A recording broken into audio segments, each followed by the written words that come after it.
চাকরিপ্রার্থী ভাই বোনেরা সবাইকে আন্তরিক অভিনন্দন এবং শুভেচ্ছা জানাচ্ছি নতুন আরো একটি ভিডিওতে। আজ আমরা রাইট ফর্মস অফ ভার্বসের গুরুত্বপূর্ণ কিছু রুলস দেখব, কারণ আমি আপনাদের এই রুলস এবং যেগুলো খুবই গুরুত্বপূর্ণ সেগুলো নিয়ে কিন্তু আমি আলোচনা করি। এছাড়াও আমার বিস্তারিত লাইভ ক্লাস রয়েছে, আমার এক্সাম ব্যাচ রয়েছে অনেকগুলো এবং লাইভ ক্লাসও রয়েছে, সেগুলোতে আপনারা জয়েন করতে পারেন। সেগুলো মানে খুবই সুন্দরভাবে গোছানো আমি ক্লাস নিয়ে থাকি নামমাত্র ফিতে, চাইলে আপনারা সেখানে যোগদান করতে পারেন। তো তারপরেও আমি আপনাদের জন্য ফ্রি যে এই যে গুরুত্বপূর্ণ যে টপিকগুলো সেগুলো কিন্তু আলোচনা করি। এগুলো দেখলেও আমি মনে করি যে আপনাদের অনেক কাজে লাগবে। তো চলুন দেখি আজকে রাইট ফর্মস অফ ভার্বসের গুরুত্বপূর্ণ কয়েকটি রুলস।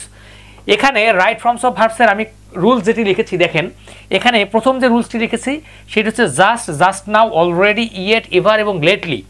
এই শব্দগুলো যদি কোনো বাক্যের মধ্যে থাকে তাহলে সেই বাক্যটা অবশ্যই প্রেজেন্ট পারফেক্ট টেন্সে হবে। কি টেন্সে? প্রেজেন্ট পারফেক্ট টেন্সে হবে, কোনো চেঞ্জ হবে না, প্রেজেন্ট পারফেক্ট টেন্সে সেই বাক্যটা হবে।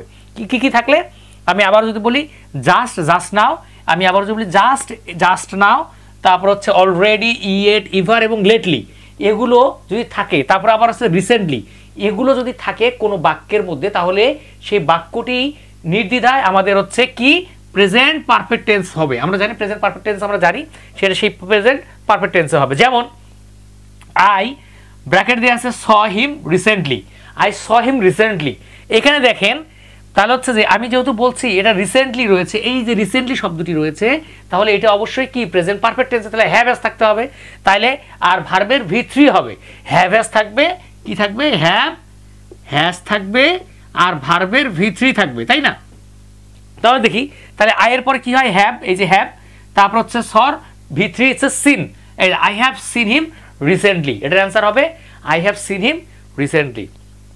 তাহলে আমি আরেকবার যদি বলি just now, already, yet, ever, lately, recently, এই শব্দগুলো যখন কোনো বাক্যের মধ্যে থাকবে তখন সেটি আমি নির্দ্বিধায় সেটাকে প্রেজেন্ট পারফেক্ট টেন্সে আমি পরিণত করব এবং প্রেজেন্ট পারফেক্ট টেন্সের যে ফর্মুলা রয়েছে তার মধ্যে আমি সেটাকে ফেললেই আমার অ্যান্সারটি হয়ে যাবে। কিন্তু তারপর যদি আমরা দেখি উড দ্যাট, যদি উড দ্যাট থাকে, উড দ্যাটের পরে যদি সাবজেক্ট থাকে তারপর অবশ্যই কুড হবে আগে।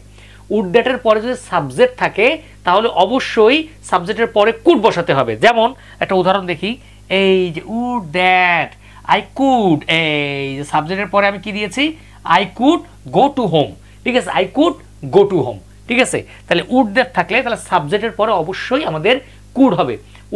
উড দ্যাট থাকলে সাবজেক্টের পরে অবশ্যই নির্দ্বিধায় আমি কি দিব? কুড দিতে হবে আমাকে, ঠিক আছে?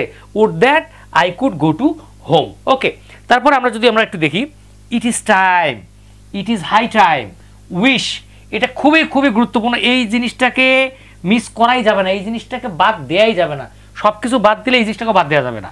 তারপরে it is time, it is high time, wish, এরপরে সবসময় প্রেজেন্ট ইনডিফিনিট টেন্স হবে। কি হবে? Present indefinite tense. It is time, it is high time, wish, এরপরে অবশ্যই প্রেজেন্ট ইনডিফিনিট টেন্স হবে। আমার কলিজার চাকরিপ্রার্থী ভাই বোনেরা, আপনারা যদি এই জিনিস কয়েকটা যদি দেখেন 1 মার্ক কিন্তু নিশ্চিত, আপনাদের একটা মার্কস নিশ্চিত কিন্তু দেখেন। তার মধ্যে সবচেয়ে বেশি ইম্পর্টেন্ট আমি যদি বলি এইটা, it is time, it is high time, উইশের পরে সবসময় প্রেজেন্ট ইনডিফিনিট টেন্স হবে। যেমন পাস্ট ইনডিফিনিট টেন্স হবে, যেমন হচ্ছে আই উইশ, এই যে উইশ রয়েছে, আই উইশ, তারপরে যে সেন্টেন্সটা হবে যেমন I had a car, I had a car, I wish I had a car, এটা প্রেজেন্ট ইনডিফিনিট। প্রেজেন্ট কি? ইন্ডি, প্রেজেন্ট ইনডিফিনিট টেন্সে রয়েছে, প্রেজেন্ট ইনডিফিনিট, প্রেজেন্ট ইন্ডি, ঠিক আছে? I wish I had a car, দেখেন প্রথমটা হচ্ছে কি আই উইশ, এই যে উইশ রয়েছে, তারপরটা কি হবে? প্রেজেন্ট ইনডিফিনিট টেন্স হবে I had a car, I wish I had a car. তাহলে দেখেন আমি গুরুত্বপূর্ণ রুলসগুলো নিয়ে আলোচনা করলাম। তো আমার চাকরিপ্রার্থী ভাই বোনেরা, এই যে আমি যে রুলসগুলো নিয়ে আলোচনা করলাম, যেগুলো বললাম আর কি, এগুলো কিন্তু কোনোটাই বাদ দেওয়া যাবে না, এগুলো কিন্তু খুবই গুরুত্বপূর্ণ, খুবই, কারণ এতেই 1 মার্ক নিশ্চিত। আমি মনে করি 1 মার্ক নিশ্চিত। আমি যে রুলসগুলো আলোচনা করছি, আমার যে ক্লাসগুলো আলোচনা করি, এই ক্লাসগুলো আপনারা যদি ফলো করেন, মেনটেন করেন, 1 মার্ক আপনারা কিন্তু কনফার্ম পাবেন, এখানে মানে বাদ দেওয়ার কিছুই নাই। তারপরে একটু যদি বলি জাস্ট নাও, অলরেডি, ইয়েট, ইভার, লেটলি, রিসেন্টলি যদি থাকে তাহলে প্রেজেন্ট পারফেক্ট টেন্স হবে। প্রেজেন্ট পারফেক্ট যেমন হচ্ছে আই স হিম রিসেন্টলি, ঠিক আছে? আই স হিম রিসেন্টলি, এখানে সর যদি জায়গাটা থাকে তাহলে I have seen him recently, I have seen him recently. তারপরে যদি দেখি উড দ্যাট থাকলে, যদি উড দ্যাট থাকলে তারপরে হচ্ছে যে সাবজেক্ট থাকলে তারপরে কুড হবে, সাবজেক্টের পরে কি হবে? কুড হবে। আই কুড, যেমন would that I could go to home. তারপর হচ্ছে যে it is time, it is high time, wish, এরপরে পাস্ট ইনডিফিনিট টেন্স হবে। কি হবে? পাস্ট ইনডিফিনিট টেন্স হবে। যেমন I wish I had a car, I wish I had a car, এগুলো খুবই গুরুত্বপূর্ণ আমি যে রুলসগুলো আলোচনা করলাম খুবই গুরুত্বপূর্ণ এই রুলসগুলো, ঠিক আছে। রাইট ফর্মস অফ ভার্বসের যে রুলসগুলো আমি আলোচনা করছি সবই কিন্তু গুরুত্বপূর্ণ।